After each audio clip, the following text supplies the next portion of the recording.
Hello and welcome to Console Shock, Retro and Modern Gaming Chat with me, Trev, and as always, Stu. How you doing, Stu? I hope you're absolutely spot on. Oh no, I've got that cold that's going around. Oh, you're joking? So I've just recovered. I've just recovered from it. I think I'm nearly recovered.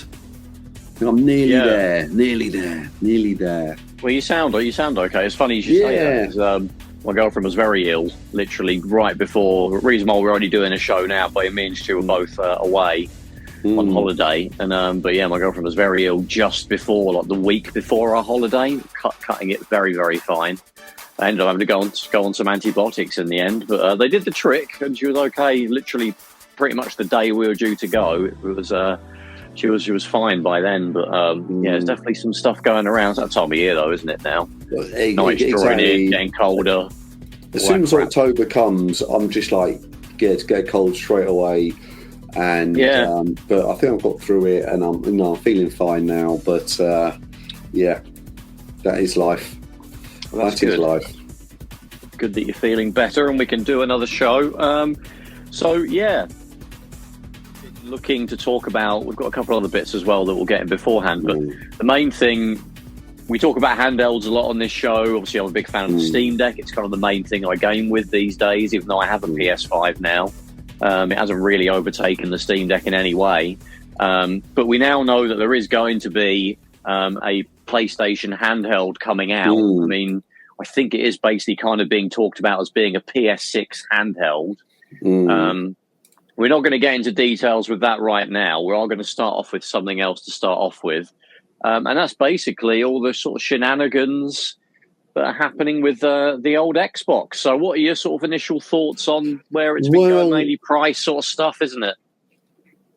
Yeah, I mean, I'm sort of very, like everyone, I think I'm really sort of quite disappointed with Xbox. I feel like they've sort of let me down a little bit, because I've always been a big fan of Xbox. I think when the Xbox One came out, I sort of went away from it, but I sort of came back when the Xbox One X came out, and then I became a sort of a member of Game Pass, and it was such a great sort of value proposition it had. I think originally paid $7.99 a month, or maybe $8.99. Not sure what it was originally. And then slowly over time, they have added more things to it, but it's gone up and up and up. And then probably about 2-3 weeks ago, it went up in the UK from $14.99 to $22.99.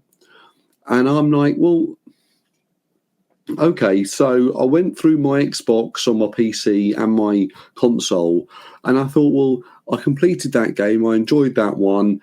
I completed that. And I sort of totted up how much it all cost me. So if I bought the games on day one, for £50, let's say, or some of the indie games as well, maybe I price those at £10.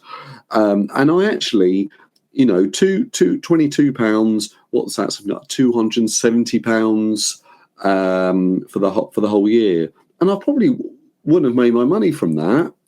So I was actually like, well,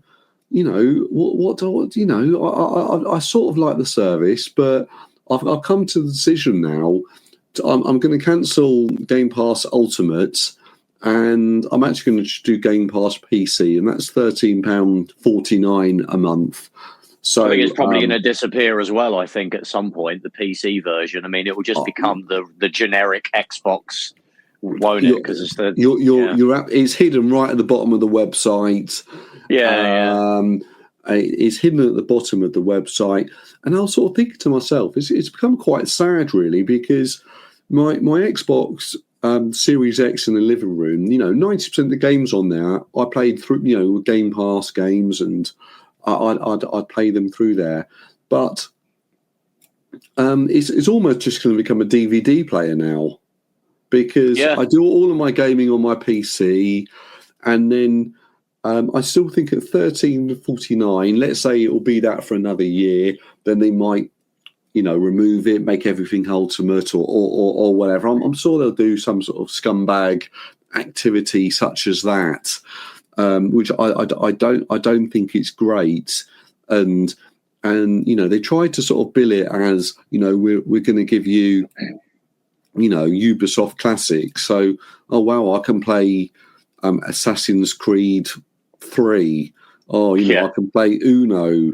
Now then, that's not that's a nice to have, but it's not a deal breaker. No one's signing up to Game Pass Ultimate so they can play Uno and I don't know, one of the Rayman Origins games. It's good that they're on there, but it's people get Game Pass for the day one games, and now that's sort of been all the promises is Game Pass, you get games, the new games on day one. Well, you don't get that now, unless you're an Ultimate member, and they're all going down the route of lots of things is sort of with it. It's from my point of view is I get Game Pass and then I really just use it on my PC. I don't do cloud.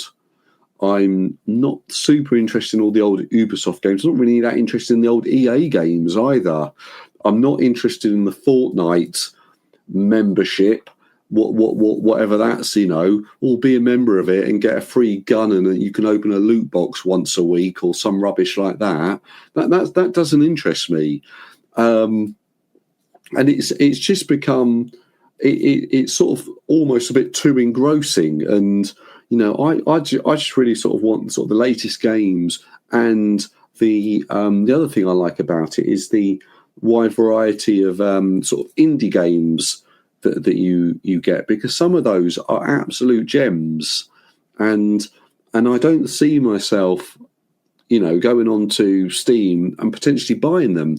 And that's not because I don't think I'd like them or they're not worth the money. They certainly are. They're really good games. But it's just the finding of these games. And quite often there'll be 3 or 4 new games to come out on Game Pass, and I'll just download all of them, and then I'll sort of, give each one 10, 15 minutes, whatever. And then sometimes you find an absolute gem. What's that one? Some cat game a little while ago, sort of an over the top. Stray. No, it wasn't that one. It was. I know the one. Anyway, and that was absolutely brilliant. And I played that from beginning to end. I ended up tweeting the developer of the game and just like saying how much I liked it. I'm looking forward to the next one. He replied to me, and it was just like, oh wow, it was such a game. And I wouldn't have bought that even if I watched a review and 10 people told me it's brilliant. But it's because I tried it and I really enjoyed it. So I feel a little bit sort of disappointed with Xbox and the route that they're going down, because I think all the gaming in front of the TV will be my Switch 2, and on all of the sort of the AAA games will be through my PC, either stuff that's come through Game Pass or I'll buy it off Steam or Epic Games Store or something like that. But so I'm disappointed, Trevor. I'm disappointed. What's your thoughts? I'm very sorry to hear that. It's not nice to be disappointed, is it now? Yeah. I'm disappointed in Microsoft for what they've done. I'm disappointed. They've let me down. Shakes my head at Microsoft is basically what we're doing there. Yeah, I kind of agree with you, really. I mean, I stopped my Game Pass subscription like a while ago now. I haven't really missed it. I mean, if like a Steam Deck is, or any kind of Steam OS device, there's a few of them now with these other handhelds that will come out. It's not of a great use to you because obviously the games are mainly it's just a Windows version of the games that you get. You can't go and redeem. It's not that you're given a code to go and redeem somewhere else. So yeah, it's not much use in that sort of scenario. I kind of found that, I didn't really use it a huge amount. I would pick out, maybe the odd game each month, and that'll be one that I'd play. But to be honest, now I could probably just buy that game and then it's mine forever, effectively. And I'm not I don't play multiplayer online, so I'm not really getting any benefit of that either. Being mostly PC gaming focused anyway. And most multiplayer stuff that I want to do is going to be free anyway.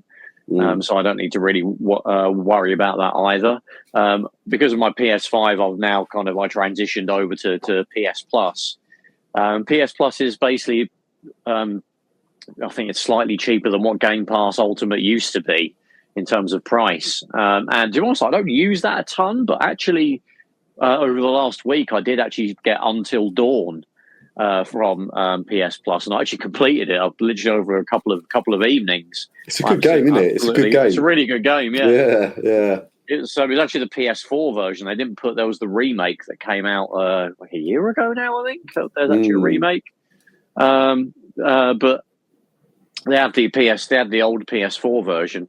But when you play the PS4 version on a PS5, it runs at 60 frames a second. So you get really good performance when you run the PS4 version, whereas the remake I think is locked at 30. So it's kind of actually a downgrade in frames per second there. So yeah, I used it for that, which is pretty cool. I also have sort of cast my PS5 to my Steam Deck and remote played, which I do think you need to be, that kind of goes through the PlayStation network, so you do need the membership, I think, to get that.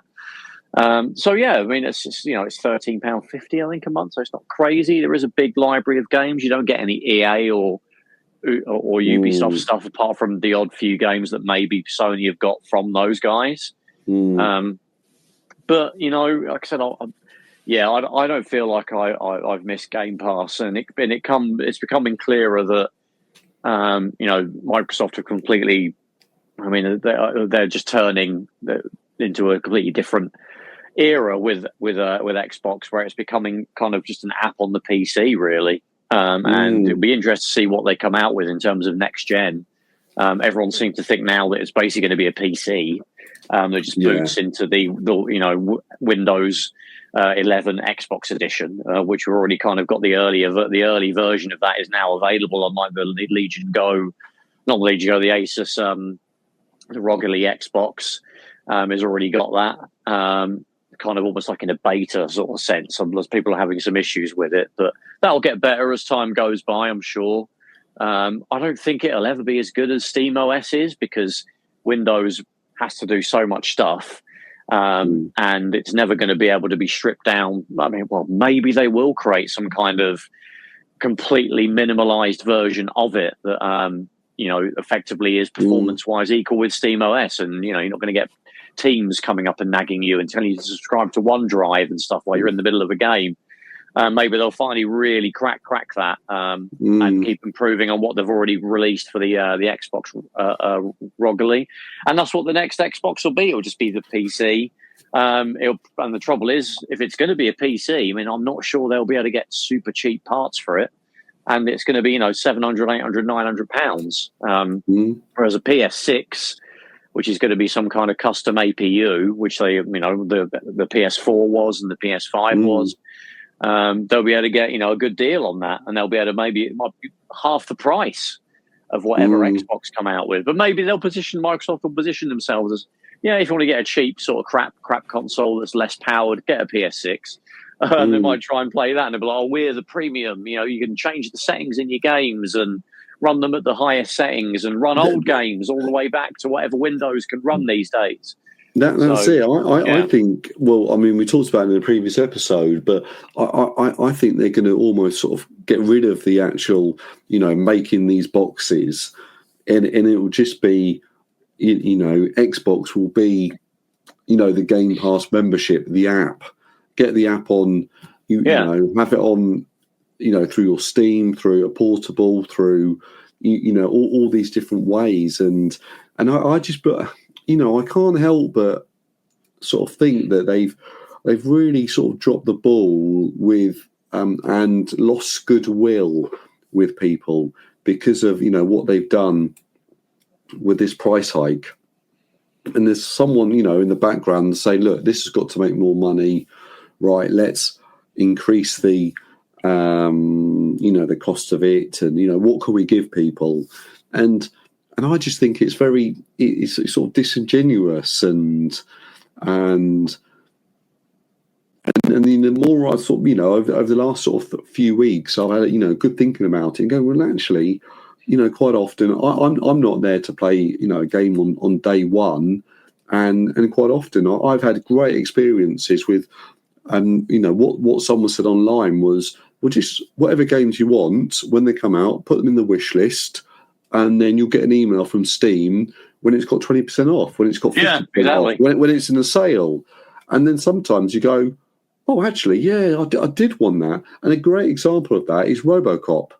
I put that into my wish list, and then what was it? A few months later, it appeared in the sale, $9.99, $14.99, whatever it was, and damn, I played that. It was an absolutely great experience, and really, really enjoyed it, and I'd highly recommend that to everyone. So. And again, recently I bought Alan Wake 2 when that was in the sale on the Epic Game Store, and I have to admit I didn't really like that. I completed the first one, but the story just didn't jive with me. It's a bit weird. It's kind of fun, the combat and things like that, but it hasn't made me completing the first one like a couple of years ago. I think I did that. Has made me not really want to go and rush out to do the second game. So I think I might skip that one. I was enjoying it. Then it became, I don't know. I mean, I really like Control. I like their other games. I really like Quantum Break. That was a great game. I really liked Control, which I completed fairly recently. I should give that a go, actually. I should give that a go. I think I've got that on Control. Yeah, I've got it on Epic Game Store. I'm sure. Yeah, it's a really good game. Yeah, no, I have to give that a go. What you described is what I now do. I've got games in my wish list. So some big ones that are on Game Pass: Dead Space Remake and Star Wars Jedi Survivor. They're on Game Pass, but I waited for them to go on sale on Steam, and they did over the course of the last year. And I think I picked both of them up for like a tenner-ish each. I've been quite happy to do that. There's plenty in my backlog. I've got 300 odd Steam games in my library, my Steam library. Not to mention if I wanted to go and play some old Xbox 360 stuff, or I felt like I'm going to be sat there thinking, God, I wish I had Game Pass so I could play a game. I haven't got anything to do. There's never any danger of that. So yeah, basically, I'm quite happy just to do that. And when there's stuff that's PlayStation exclusive, I've got my PS Plus subscription to deal with that. So I'm quite happy. I mean, I didn't really want to pay 23 quid. I I cancelled my subscription before the price increase. Yeah, I remember you mentioned it before. Yeah, because I got the PS5. I'm quite happy to do that. And as we're going to kind of get to in a minute or two, when there's like when the PS6 handheld comes out, that will probably need, if you want to get digital copies of your games, having that PS Plus subscription will really, literally, like be amazing then, because you'll have such a big library of PlayStation games to play on it straight away. The only thing I think I can imagine those will be the same for you. The main thing you're probably going to get now on your Xbox, and there'll be a thing that will probably make you want to dig it out and play it again, will be Grand Theft Auto 6. Do you know what? That's exactly it. Exactly. And, from my point of view, is like, well, GTA 6, I think, is unlikely to come out on the PC in the first instance. So I would have to wait until that came out. But, that's going to be sort of a day one purchase. I'll get that on the Series X, and I'll enjoy it, and then I'll put the I'll put the controller down. It'll go into the the basket next to the sofa, and I'll pick up again when I want to control a DVD, and it's all a little bit.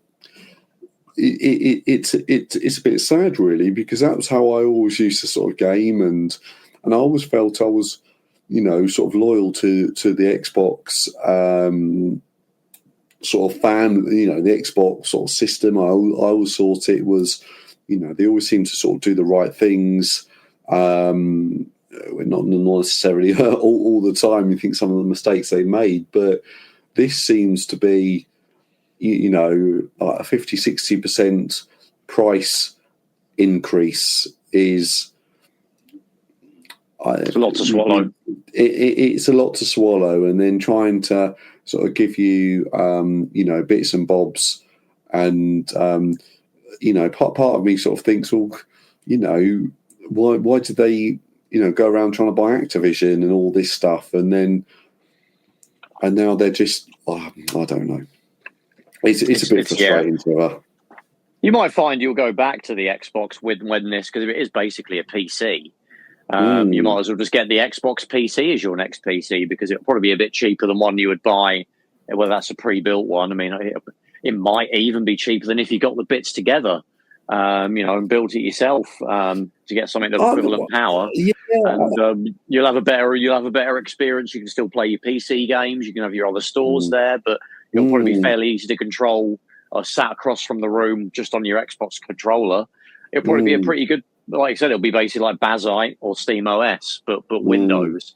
And that, you know, that actually does appeal to me in some ways. But I think when it comes to that time, I'll probably be, when we get to that next generation, I don't think I'm going to buy like a PS6, like the home unit or the Xbox console. I'll probably be just rocking, you know, if I do have something connected to the TV, it'll probably be whatever the next Steam machine is, or, you know, the Steam station that we've been speculating on. That'll be what we plugged into my TV. Maybe I'll have a, you know, Steam Deck 2, because that'll probably come out sometime in the next 2 or 3 years as the PC handheld.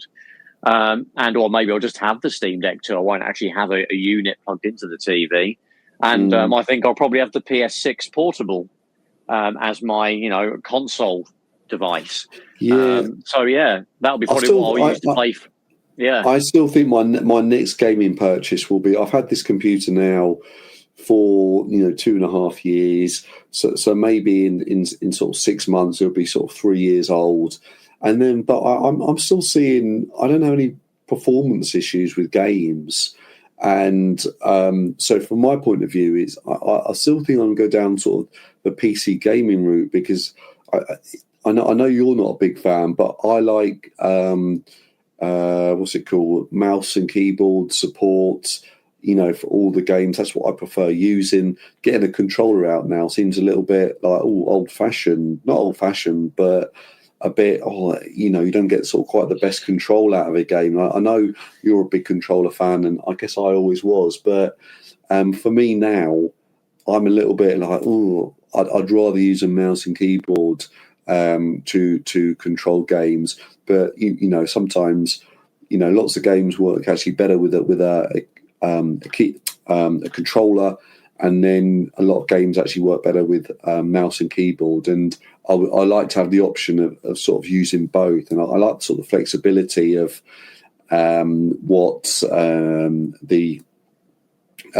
actual proper sort of PC sort of gives you, and that's really sort of you know what I've enjoyed from gaming for the last sort of 3 years.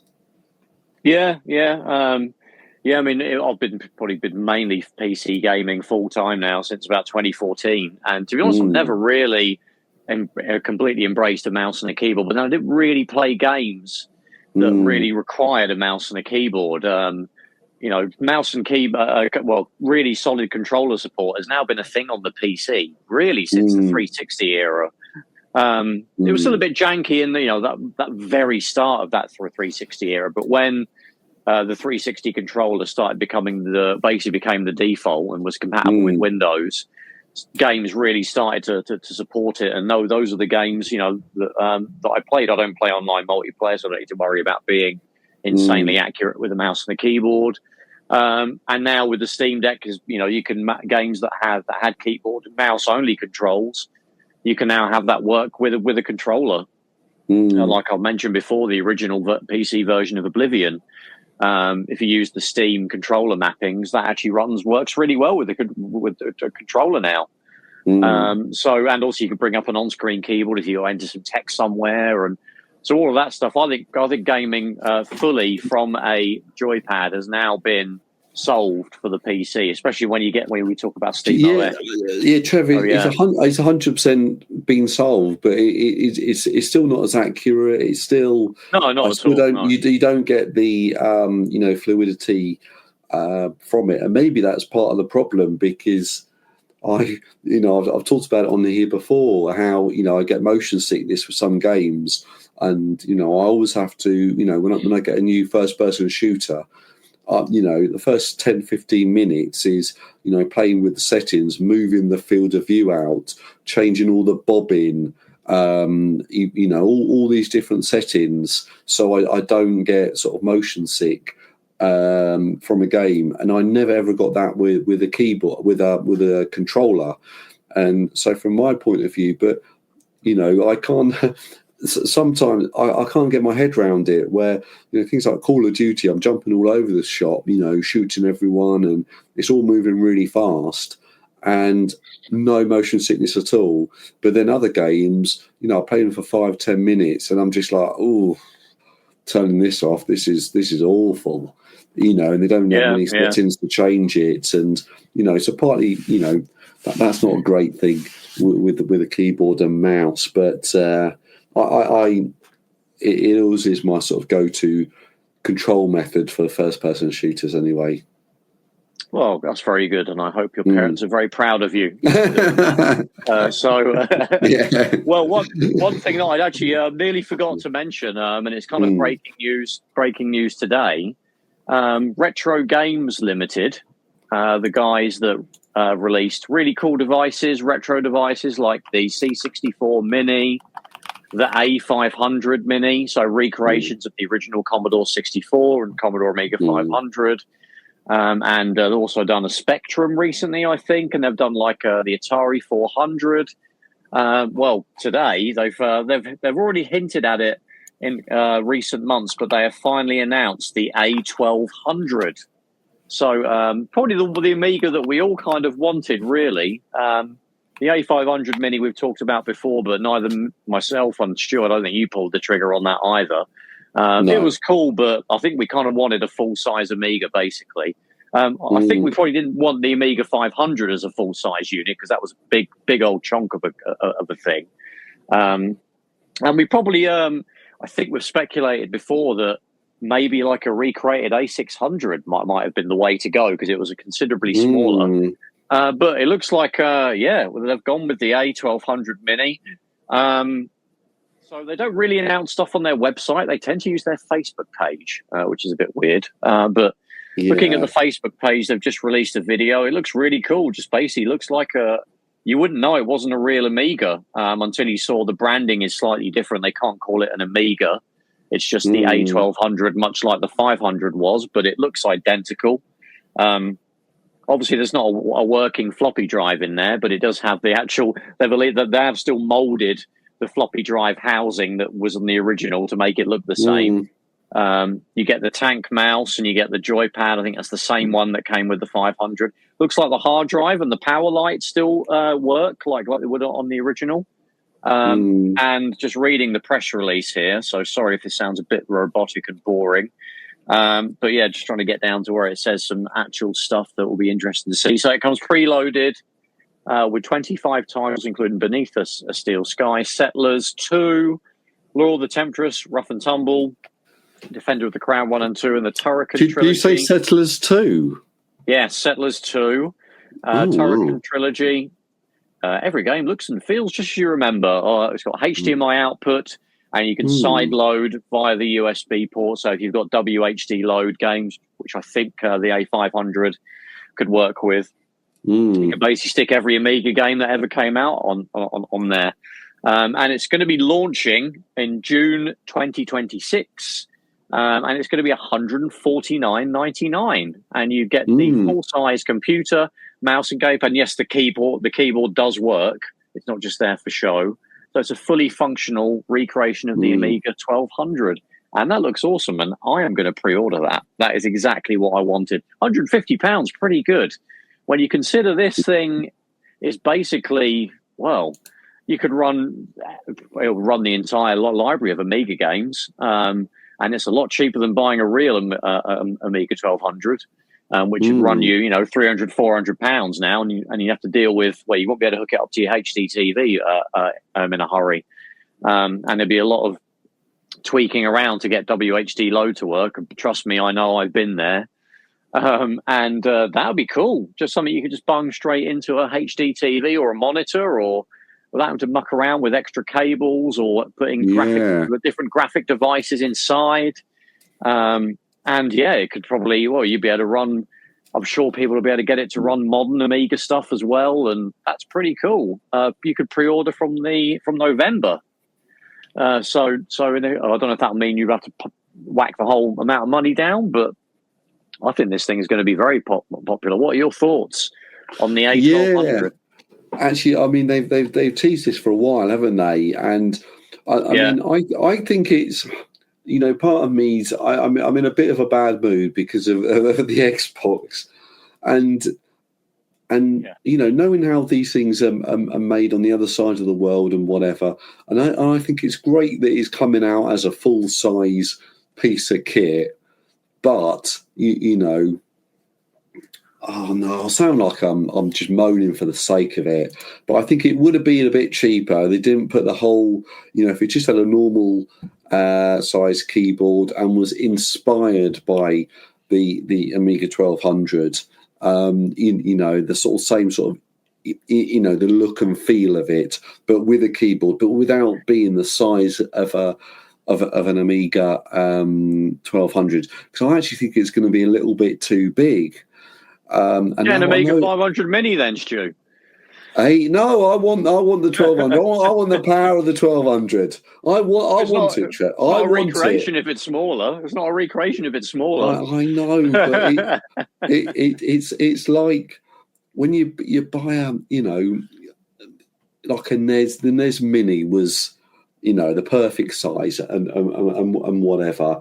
So I think it's great, but I want to get down and, because I know the Settlers 2 game, requires like loads of additional RAM and, higher processor and stuff like that, because I've been following that ever a little bit. And so from my point of view, it sounds like, actually, it's quite a souped up, FPGA in the box there. So fingers crossed it can play. I'd like to see play the Amiga version of Doom, or play Alien 3D at top drawer, and with a full screen and stuff. The Amiga. Yeah. Exactly. So fingers crossed it's not just you pick it up and it's it feels like you're picking up like an empty box. I think that hopefully there's going to be a little bit more to it, and it'll be able to play some of the more modern Amiga stuff, but still from the older days. Not. I mean, realistically, when what really brings it home for me is the fact that you can buy a real Amiga 1200, an original model that might need its caps replacing, but you can buy one. You're already going to be paying 300 odd quid there. If you want to do something that will play all manner of WHD load and, kind of will be able to go up to the power of an early 2000s PC, get a Vampire card for it. I mean, they run a few £100 as well. So, 500, 600 quid you can end up spending on a sort of a souped up Amiga 1200 setup, whereas this could probably do all of what that could do for 150 quid. So I think this is a great. I'm going to pre-order it. I'm really excited. I mean, I do have an Amiga 1200, but it is a bit of a pain to dig out and get WHD load going. Finding a screen I can jack it into that will work. Giant power supply that and all that stuff. Switching out games and stuff isn't very easy. Even you got WHD load, but you got to do that's kind of a workbench thing. You have to deal with workbench to get to your games. There's stuff you can add on top of it that will make that a bit easier for you, but there's a lot of tinkering to deal with and stuff like that. A lot of the time I play Amiga games through RetroArch now. It's a lot easier. But this will be great as a thing just to have plugged in and just play. Exactly. And, I'm making an assumption here, but 90% of people who want to buy an old Amiga are not going, I'm to the Amiga for the productivity software. I want to do it to... Oh, yeah, of course. They want to get it and be able to play the games that are built in, download loads of games off online, put them onto a USB stick, and play them. That's all they want, and they want to be able to plug it into a standard monitor and have an easy, seamless experience. They're not looking for tweaking it with what was it, the Raspberry Pi thing you can put on and do all this stuff and set up bulletin boards and send emails. That's for the real hobbyist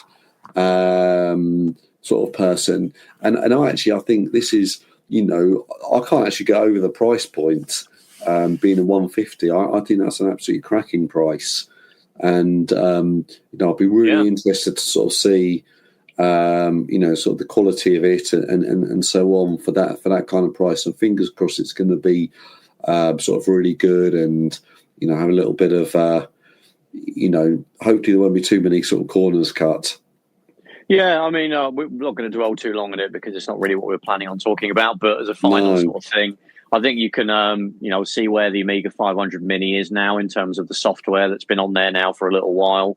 That means the 1200 will hopefully be quite solid when it comes out. I'm sure it's a lot better, the OS they have running on that than it was when it first came out. It's probably even easier to put your WHD load games on there and configure the keyboard and then you've got a real keyboard to type on. You can sit in front of it, sort of thing, like you could back in the day. Yeah, I'm really excited about it. I'm going to get one. And that's probably the first Mini I've got a Super Nintendo Mini. It's the first Mini that I'll genuinely be like, that's kind of a must-have. It's kind of the ultimate, the first time an Amiga that's genuinely, kind of at a level that most people can afford it and also do everything that you'd ever want on an Amiga. The Mini, obviously, you could claim that did that, but now you've got the keyboard, so I think that's pretty cool. But we're going to move on. We're going to talk about something that we've touched upon a couple of times already, but we know there's going to be some kind of new PlayStation handheld, and it's not necessarily like a PS Vita 2 or a PSP 2. And what I mean by that is it's not going to be a separate platform. You're not going to get baby versions of the games like you did on the PSP and the Vita that were completely separate and kind of, well, maybe slightly related, but mostly unrelated to their big brother versions on the the PS3 and the PS4 and all that sort of thing. It is literally going to be, from what we can see, although there's some other different conflicting things, but it looks like it's going to be basically it's going to be the PS6. There's going to be, like the Xbox had the Series S and it had the Series X, the X being the super-powered Xbox of the current generation that Stu has, and there was the Series S, which was the slightly weaker. Basically, the X was 4K gaming. The S was sort of 1440p. But they both were the same platform. They both played the same games. You weren't locked out from a particular set of games if you got the S versus the X. And that's basically looks like that's what's going to be happening with Sony now, except instead of having just a weaker PS6, that's still one that just plugs into the TV and is maybe a smaller box. They've actually, I think, gone down the much better route.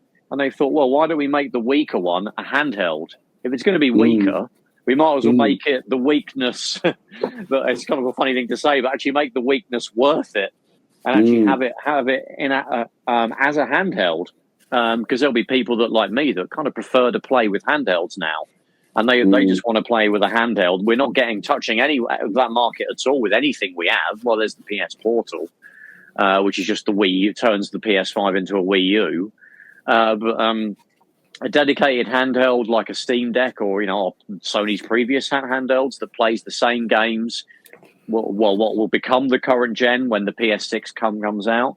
I think that sounds really cool. And if it is that, I mean, I think that's essential, really, right? As a first thing to discuss, I think it has to play those PS6 games. Basically, like a Series X has to keep up with the X. I think it's kind of probably not dead in the water, but a huge amount of its appeal will be lost if they just come out and say, oh, no, it just plays PS5 and PS4. I mean, what are your initial thoughts there, Stu?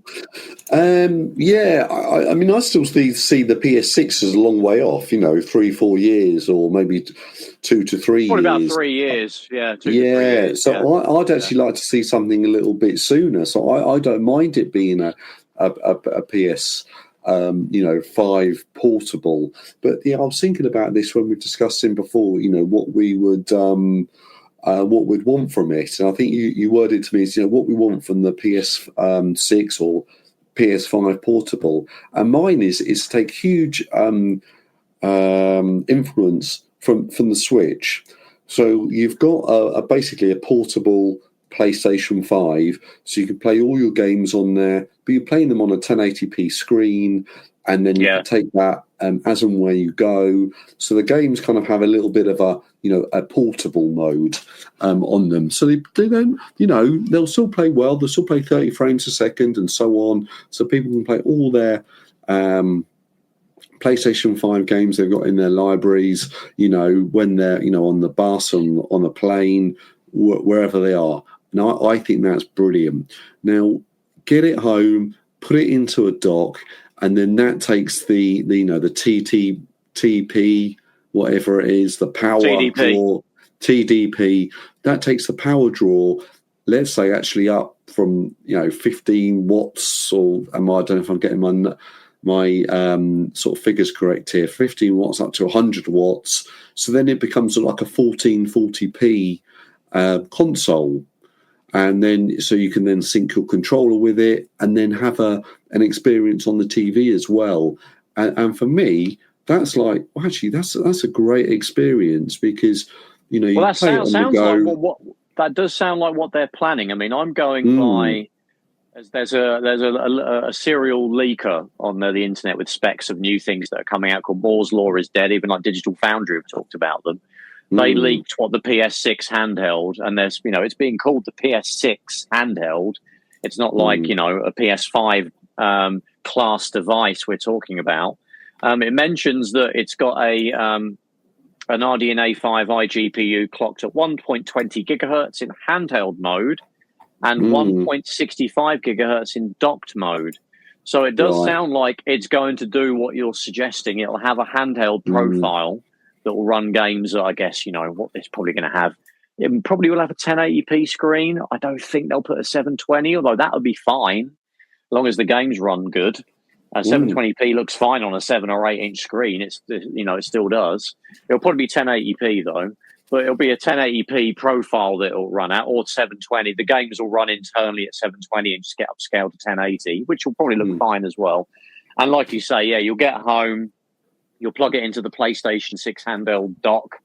The TDP will ramp up. The clocks on the GPU and the CPU will ramp up, and it'll probably a 1440p console that will then probably have DLSS. It'll be FSR, won't it? Because it's AMD. It'll have FSR 5 or 6 by then. That'll probably make that scale up to 4K. To be honest, FSR is pretty good now. So it could probably take like a 1440p image that the PS6 docked handheld is creating internally and expand that to 4K, and it will probably look pretty much the same as a native 4K image will look. Maybe you'll be limited to 30 frames a second. I guess there'll be frame generation will be an option though, so you could fake 60 frames a second. So, yeah, I think it sounds like what you're suggesting is what they're going to do. So that's got to be great, right, Stu? Yeah, I think it'd be a really good sort of offering. And, I mean, they've seen the success the Switch has, and that's what they got in the front of their mind. But then they've also got, the Steam Deck and the ROG Ally, Legion Go, and then all these portable machines that are going to come out. And that's where... there's because obviously the home market, Japan, we've talked about it before. In Japan, a lot of people, they play portably because that's a huge thing actually. So actually to have a portable system there would be that's the next step. That could be giant. That could be absolutely huge for Sony. That and actually be able to pay a full featured next gen, not Switch 2 version of, Call of Duty. What's it called? FC 26. To play all proper, current gen games in a portable mode. And then so many people have bought into the PlayStation ecosystem that it's just going to be, this is a really good deal.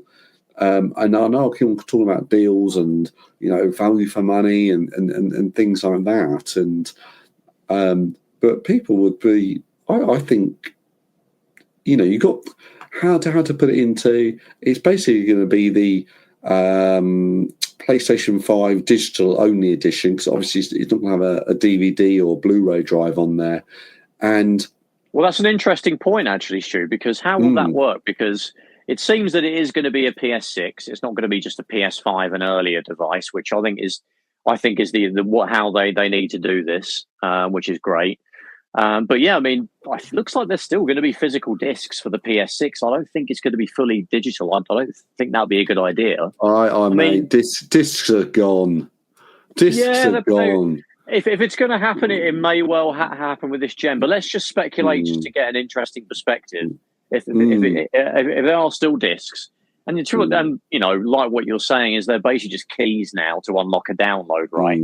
The stuff on the disc that's prevent the whole download having to happen, but they're basically an unlock key. What does that mean for the handheld? Like, you go into a shop, you buy, FC 28 or whatever the one will be that will come out with the PS6, whatever game, Ratchet and Clank 12, and you've got the disc. I mean, how will you get that in your PS6 handheld? Will they have? I mean, to me, it's easy. PCs have been able to deal with you having a disc of a game. I mean, PC discs on PC games have been dead for a while, but when it was a thing near the end of it, you would get the disc. Often it would use Steam. You'd put the disc in your PC drive. You're basically unlocking the Steam, the digital download, and you can take the disc, throw it in the bin. And the game is just in your Steam library, and you can go on your computer and play it. Go on another computer that you've got set up. As long as you logged into Steam, you can download it and play it.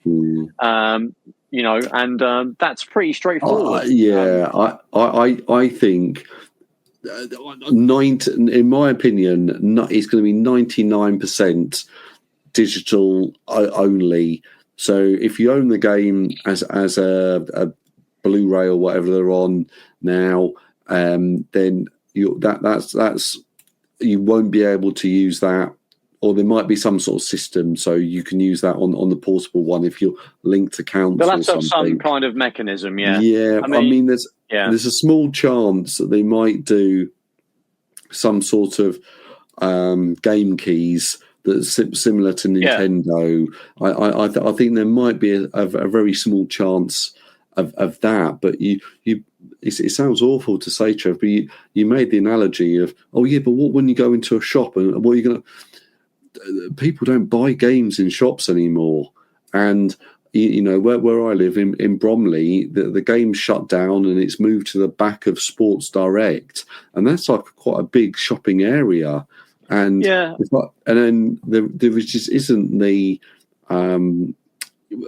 people buy consoles, I guess, from Amazon or.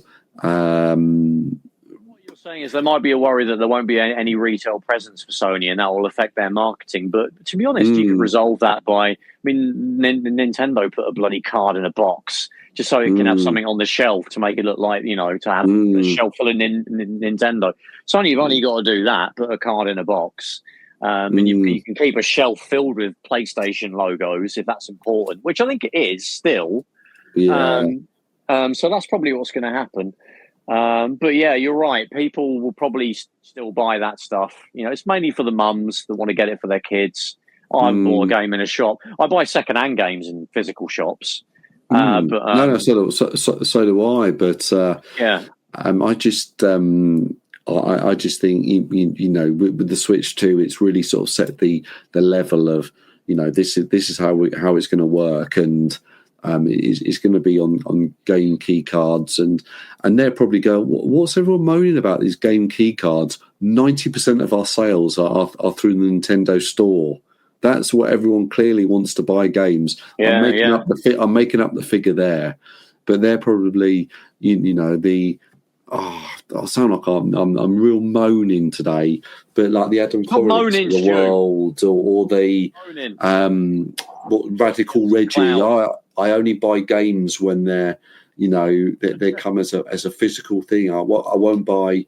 In a few years, they won't be buying any games. They won't be buying any games if you've got that. Spite your face.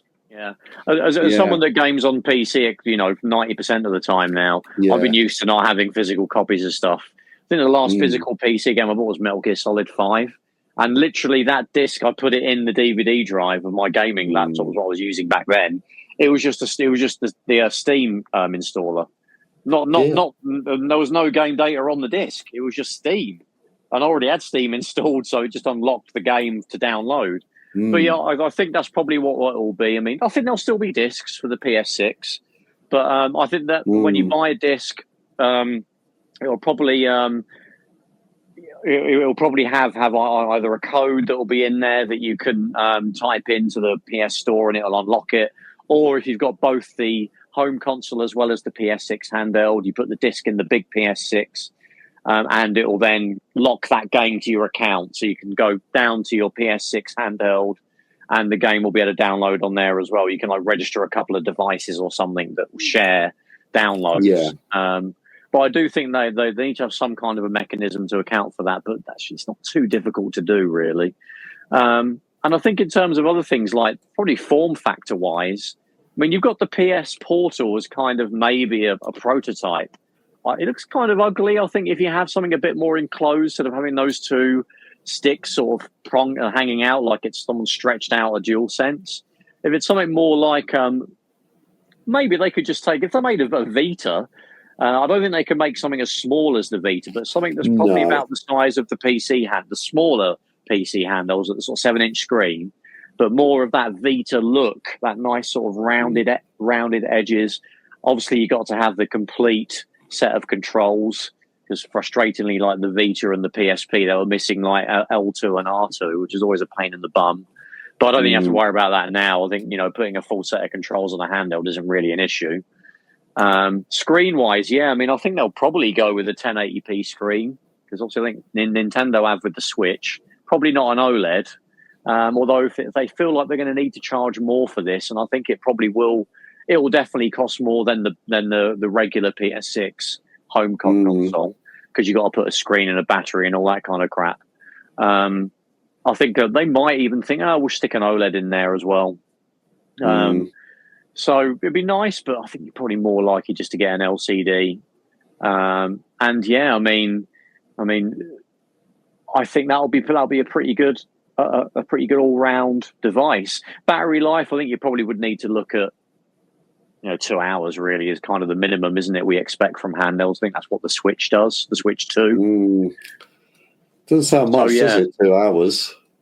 It doesn't really, but it's kind of become accepted now, isn't it? I think when the Switch 1 was released, everyone was like, 2 hours. What the hell? But when you were sort of mentioning there, you sort of talking about having a small screen the size of the Vita, and in my mind, it's 100% going to be exactly the same size as the ROG Ally X. I think so. Yeah, 7 inches. The Steam Deck. It'll be a black skateboard type affair, or maybe a white skateboard with a few sort of PlayStation logos on, and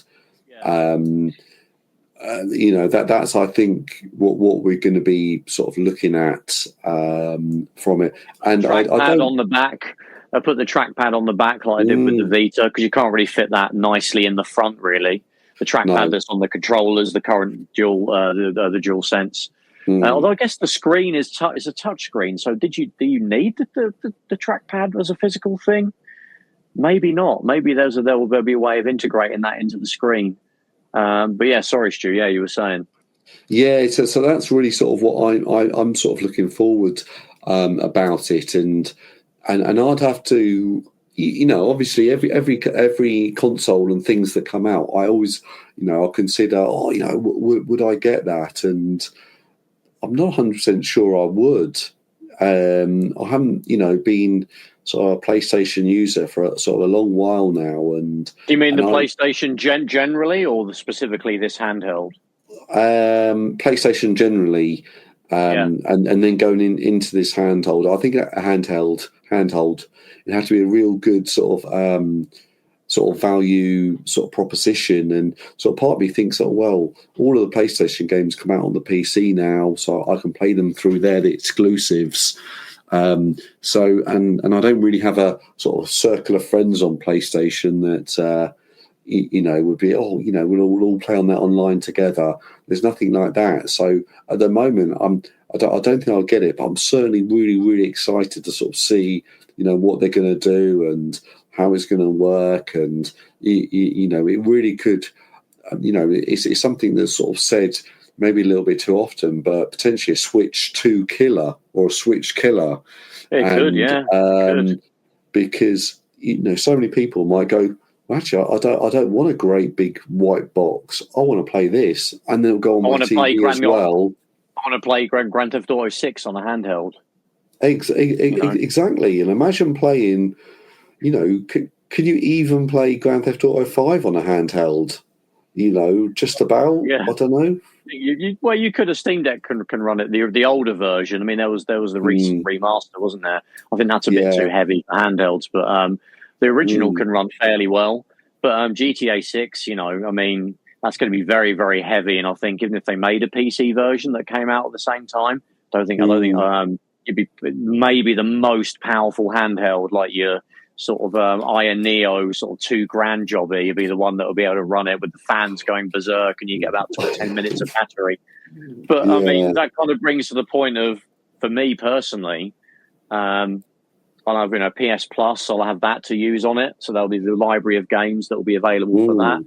I've talked before about there are issues with Steam OS, like I can't play the latest FIFA or the latest FC game, EAFC game, because of the anti-cheat. There's other games that don't work on Steam OS as well, whether they're anti-cheat related or they just don't work. Those will probably have. There'll be a PS6 version of those games. There's the PS5 versions that are already out of those games. I'll be able to play those on the handheld without any issues. And you've got a library. I mean, looking at, again, what was leaked by Moore's Law is Dead, they're basically saying backwards compatibility to PS5 and PS4 generations. So that is an insane amount of games that you'll be able to play on this handheld before any kind of native PS6 game come out. That's incredible, right? Straight off the bat. Yeah, and I think that's what a lot of people and what I found with the Steam Deck for me is I've actually enjoyed more playing indie games out of them. And I remember when I got Cyberpunk, it played actually really well on the Steam Deck. Yeah. But it was like, no, I don't want to play on the Steam Deck. I'll play that on my PC. But there was loads of other games, like Vampire Survivors and I can't really remember them now, but people talk about them online, and I'll grab them and play them on the Steam Deck, and it's a really sort of good experience. It's just something sort of fun to do, and I think there might be people might save their Last of Us Part 3 for the actual play it on the PS6 Pro, and then when they're playing, Vampire Survivors 3, then they'll play that on the PlayStation 6 Portable. There might be a little bit more, it will sort of go a slightly different way, really. Yeah. Yeah, it's interesting. Another little interesting kind of final thing that we can talk about here is this is, again, Moore's Law is Dead with their leak. Once you factor in, so the code name apparently for the handheld is the Canis or Canis, so the PS6 Canis. Once you factor in FSR support, FSR4 support for the PS6 Canis, the real world performance should exceed PS5 in games patched for Canis, but perform slightly lower in non-patched plus non-RT ray tracing enabled games. So that basically means that, you know, PS5 games will need to be patched to run well on the handheld, and that might be something Sony might require developers to do, or they might say, look, here's the top 300 PS5 games.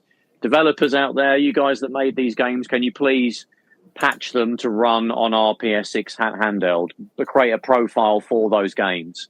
So, and I guess the games that don't, they'll just won't perform as well as they do on a native PS5. And I don't know what that would mean exactly. Would the frame rate just be a bit lower and it'll be a tiny bit annoying but playable? Will they just block out those games from working, saying, look, there's a certain set of games that we've allowed to run because they run well? PS4 games, I don't think there'll be a problem. I think they'll all run brilliant. They'll probably run like a PS4 Pro would run them. So they'll run great. But then PS6 games, obviously they'll be building those games knowing that they need to run on the handheld. So they'll be creating like a version with like the resolution dialed down, the textures dialed down. You know, all this stuff you might think sounds bad, but remember, you're probably going to be playing it on a small screen. And with they mentioned FSR4 here, it'll probably be more like an FSR5 and 6 by the time the thing actually comes out. Even if, you know, they have to dial down some stuff, when you plug that into the dock, it will probably, you know, load up the better quality textures. It will be higher resolution. And then FSR4/5 will be able to scale all that up to, you know, a decent looking image on 4K. It's not like, you know, now, although the Switch 2 seems to be doing a pretty good job. It's not like when I put my Steam Deck into my TV, and you do get a very soft image because the upscaling stuff that thing uses at the moment is kind of, you know, isn't really there yet. FSR4, FSR3 and FSR4, you know, you can kind of shoehorn those into the Steam Deck, but they're not really things that are natively supported. Maybe they're going to be, maybe they will at some point when they update the software. But all of that stuff is going to come as standard in the PS6. It's kind of going to get the advantage of all these years of the current generation of upscaling technology and frame generation technology. All of that stuff is really going to help this handheld provide an experience that I think is going to exceed any other handheld, including the current crop of PC handhelds. And the fact that it's a console, developers will be actually making their games run optimally for it. It's not like a Steam Deck where it's just running a PC game and maybe it will run okay if you tinker with the settings. The developers aren't doing anything special to make it run better on the Steam Deck. Some are. There's the odd game that has a Steam Deck kind of mode. But with the PS6, the games will be designed, the PS6 handheld, they'll be designed to run better. I mean, the one we've talked about already is Star Wars Outlaws on the Switch 2. It looks fantastic, you know. A handheld that doesn't really have much better performance than a 3-year-old Steam Deck. But because it's a console, those developers can tailor their game and really fine-tune it to run optimally on that platform. And that's what the PS6 handheld will benefit from. So I don't think you're going to experience ginormous reductions in performance and quality like you see on the PC handhelds. I think developers, quite often, their top platform is the PlayStation. That's what they, you know, that's what they spend all their time and money on. And then they go, oh, yeah, what about PC? Or what about, you know, Xbox? Or what about the Switch 2? And then they're sort of afterthoughts where, you know, quite often the PlayStation, that's the top platform. That's the one we want to, or that's the one we're going to sell, you know, loads of copies on. So, you know, they'll focus on that. It's probably going to be the first handheld outside of a Nintendo device. It's actually going to be, you know, have a dedicated support network and really great development and, you know, ridiculously good games that aren't going to be, you know, well, they'll be compromised, but they're not really. It's not compromised in the sense that you're getting like a Vita got its own version of a game that ran like crap. It will just be some of the settings will be a bit lower. You know, and FSR and frame generation will pick up the slack when you plug it into your big, you know, 4K TV. So I'm really excited. I mean, I think probably the only thing really left to speculate on it is a price. I mean, now, like the PS5 Pro is kind of £700. I think the PS6, the unit that you plug into your TV, the PS6 base unit, whatever you want to call it, that'll probably be about £500, £600. It might even be £700. You know, some people are saying, well, they've normalised it now for you to pay £700 for a console. I don't think it'll be £700. It'll be about £500, £600, maybe less, but I doubt it. So the handheld will probably be maybe £50 to £100 on top of that. Maybe it'll be the same price because they'll be saying, well, you're going to lose a bit of performance, but you can take it everywhere. So we're kind of chopping a bit of money off for the performance, but adding it back on to shrink everything down to fit in a handheld.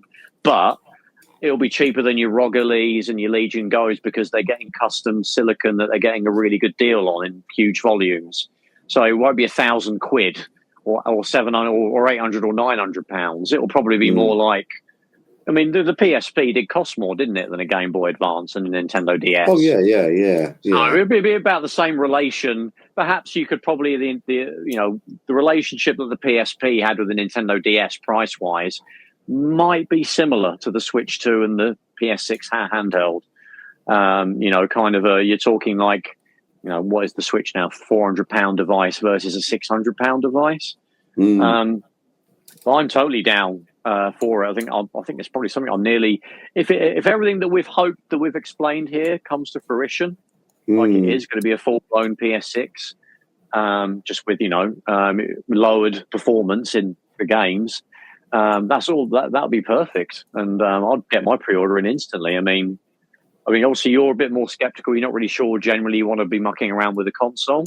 I think you're sort of saying there. Yeah, I think that it's having another, what was ecosystem, and I'm sort of like, and I'm still a little bit torn between sort of Steam and then, I guess the Xbox PC ecosystem. So that's really sort of where all my gaming is done now, with a little bit of Switch 2 as well. But you just pick up the sort of Nintendo sort of Prime games there, and that's I'm sort of enjoying that. So having another sort of system, and it was the same problem when I originally got the Steam Deck years ago. Was like, oh yeah, it's a great bit of kit, but you were like loving it because you had 300 games in your library and you could just try them all. Well, I had 12 games in my library, so it was kind of like, well, hold on, I'm getting into a whole new world here. And it wasn't until I actually had the PC and I started playing, buying games through that it all sort of made sense of actually why this is such a good machine. Yeah. So that's kind of sort of how I felt about it. So I think I'm really excited to hear more about it, and I think it'll be a real huge success. And I think it's for everything we've talked about, I think it's absolutely brilliant. But would I get one? Well, I don't think I would. And I think I'd rather do my sort of portable gaming on the Switch 2, or maybe the Steam Deck, or maybe the Steam Deck 2. I think that would sort of get better based on the ecosystems that I'm already involved with. Cool. How many times have I said ecosystems in this video? In this podcast? Too many. Yeah. Once or twice. Well, I think we went a little bit over time there, but we'll see what the PS6 handheld brings. It's probably a couple of years away yet, but we're really looking forward to what happens. But anyway, Stu, where can you find us on the interwebs? Oh, we're everywhere. So you can find us on Twitter or X. You can find us on YouTube. You can find us on any sort of podcast client, Facebook. You'll be able to find Console Shock podcast on there, and make sure you download the latest episode. And if you'd like to give us any feedback, comments, that's much appreciated. It is indeed. Well, thank you very much, as always, everyone, for listening, and we hope to see you in the next one. Take care. Take it easy. Bye-bye.